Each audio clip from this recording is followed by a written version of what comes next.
The film begins on a small island off the west coast, where a photographer named Samuel wanders around taking photographs. It's observed that most of the people he photographs are asleep in random locations. The island is hit by a strange crisis. 3 days ago, people began to suddenly fall asleep, whether during a car trip, inside a sauna, or even while swimming. In the last 72 hours, several doctors and researchers have arrived on the island, but none of them have found a cure for this peculiar pandemic. All permanent residents of the island have been infected by this and have been found peacefully sleeping in their homes, on their bed, sometimes on the piano, at work, or inside their cars, although their bodies function normally. Whenever they are moved from where they fell asleep, their heart rate abnormally accelerates. An interesting thing about this situation is that the phenomenon doesn't affect those who weren't permanent residents of the island before the incident.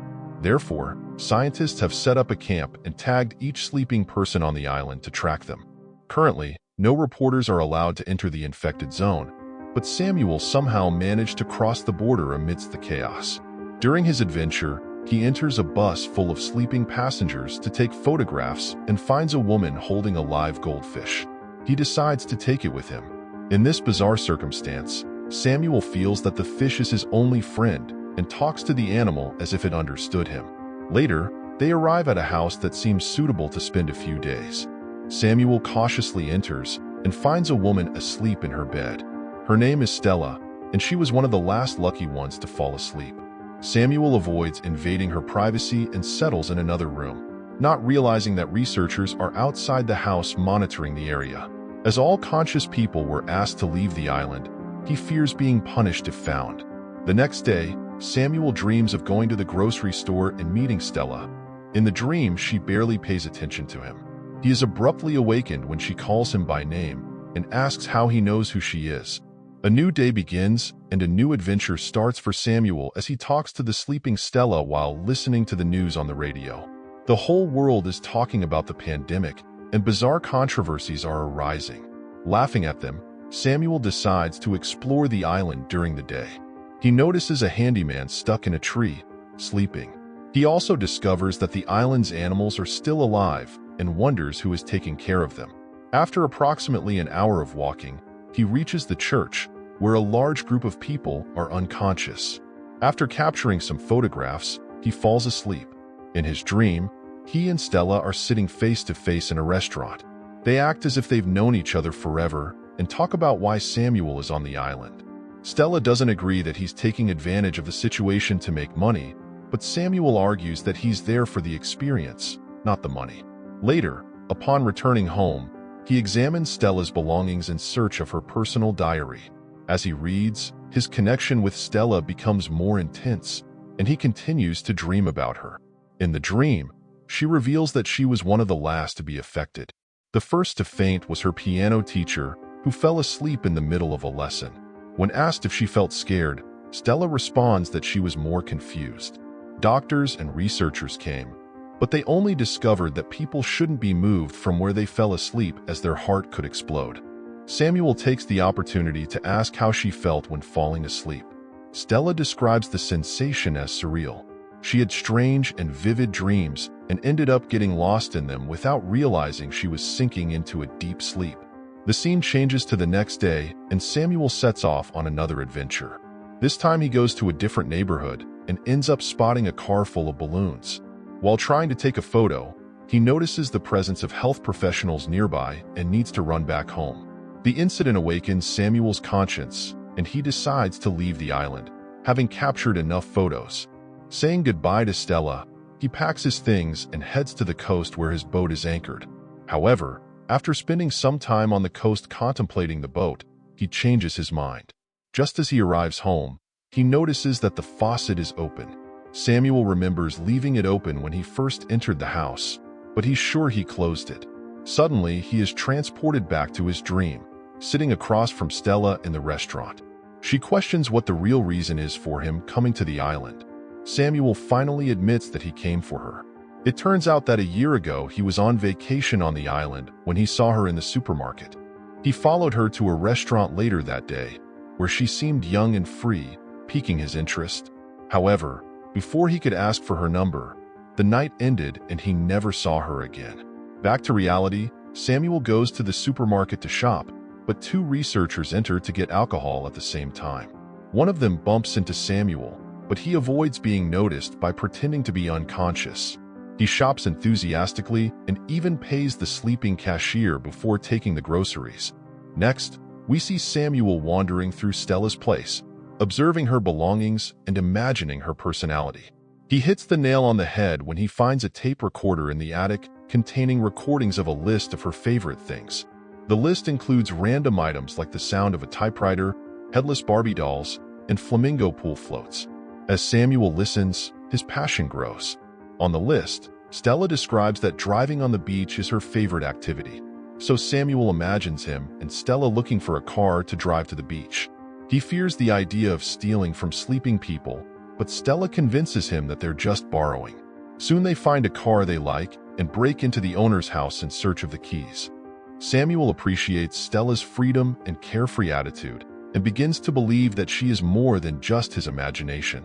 Shortly after, he wakes up to the sound of a car outside and notices two health professionals entering the house for a weekly checkup. Quickly, he gathers his things and hides in a closet just seconds before being discovered. The health professionals check Stella for any abnormalities and leave. Samuel spends the rest of the day lying next to Stella's bed. The next day, he once again goes up to the attic and plays the second part of her tape. This time, Stella talks about the things she hates and reveals her loneliness and vulnerability. Samuel wishes he could do something to make her feel better, which makes him feel powerless. Again, he gives in to his imagination and begins to talk with her. The couple discusses soulmates and the possibility of being each other's soulmates, but Stella doesn't believe in it. Back to reality, Samuel finally decides to return home, as he has no more reason to stay on the island. He walks to the dock, but can't convince himself to leave Stella behind.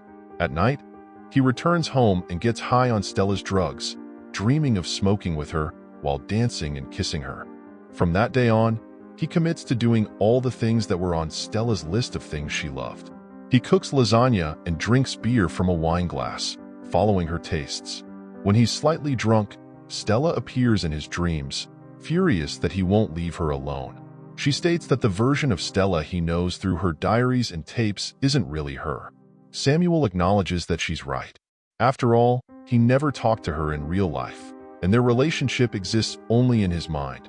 Trying to convince himself that going to the island wasn't a mistake, Stella asks him to leave her alone and disappears into the darkness. In the next scene, Samuel decides to leave once again, but his journey is different this time. He feels an extreme thirst during the trip. To quench his thirst, he breaks into an apartment. But the more he drinks, the thirstier he feels. The walls begin to close in on him, filling him with anxiety when he realizes he's about to fall asleep like the others. He receives an imaginary call from Stella, calling him back home. Suddenly, he wakes up and runs back to her house, stating that if sleep is inevitable, he prefers to sleep near her. The next morning, to Samuel's total surprise, he wakes up. However, he's not sure how long he'll be able to stay awake. Taking advantage of the opportunity, he writes notes for Stella in case she reads them someday. It takes all day, and in the end, he also falls into a coma. Time passes, and a few days later, Stella moves during her sleep. Things take a turn when she opens her eyes. Completely awake after being asleep for more than a week, she realizes she has no energy and goes to the faucet to drink water. It's at this moment that she notices a second toothbrush in the sink and realizes that someone else was living with her. Cautiously, she approaches Samuel, who is asleep in the living room, feeling more confused than scared. She wants to wake him up, but gives up after a few attempts. The house is full of random objects she likes, such as a headless Barbie doll and a giant flamingo pool float. Stella is surprised and at the same time delighted to see them. But her surprise disappears when she discovers that Samuel read her diaries and listened to her tapes. In a fit of anger, she hits him several times and finds the notes he wrote for her. In the notes, he apologizes for listening to her tapes and assures her that she is like any other person. He says it's okay to feel lonely and build a defense system, but asks her to be herself. The notes overwhelm Stella as she realizes that the stranger in her house knows her inside and out. and she also feels as if she's known him forever. In the following days, she has several dreams about Samuel. They talk about their preferences, dislikes, fears, and responsibilities, just as he did with her in his dreams. Although they never met in real life, Stella knows they are connected. Therefore, she takes care of him just as he took care of her. Then comes the morning when Stella wakes up later than usual to a pleasant surprise. Samuel is no longer on the couch where he was sleeping. The two meet in the kitchen for the first time. Samuel introduces himself and shakes her hand. In the final scene, we are taken back to the bus where it all began. The woman whose goldfish Samuel had stolen wakes up from her sleep, and now holding two fish instead of one. As the film concludes, Stella awakens, discovering Samuel's notes that reveal his deep connection to her, despite their time apart. Their first meeting feels like a reunion of soulmates, highlighting the extraordinary bond formed through dreams. Meanwhile, the woman who lost her goldfish awakens, now holding two, symbolizing unexpected connections and growth. In this touching finale, a beautiful curse reminds us that love can flourish in the most unlikely circumstances, transcending reality and awakening our hearts. And that's how the movie ends. If you enjoyed watching it, please consider dropping a thumbs up and commenting on the video and subscribing to our channel. Your support motivates us to create more content like this.